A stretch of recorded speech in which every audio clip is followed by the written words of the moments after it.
अस्सलामु अलैकुम वरहमतुल्लाहि वबरकातुहू।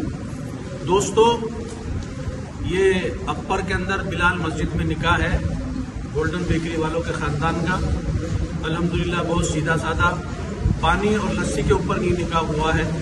मैं तमाम अंसारी बिरादरान को और तमाम ही उम्मत मुस्लिमा को दावत देता हूँ कि वो सीधा साधा निकाह करें ताकि निकाह आसान हो जाए और ज़िना मुश्किल हो जाए।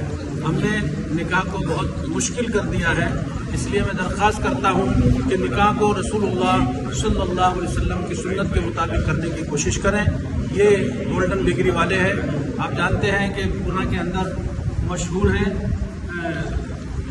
गोल्डन बेकरी, लेकिन फिर भी इन्होंने इतना सीधा साधा निकाह किया है। मैं सभी को दावत देता हूँ कि वो सीधे से सादे निकाह के ऊपर यानी चाय पानी के ऊपर ये निकाह को करेंगे तो इंशाअल्लाह निकाह आसान हो जाएगा। अस्सलामु अलैकुम रहमतुल्लाहि व बरकातुहू।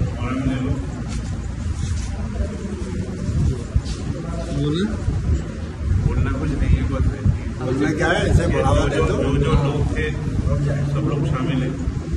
खजूर का भी दिखा दो, खजूर का दिख रहे हैं, खजूर, लस्सी और पानी।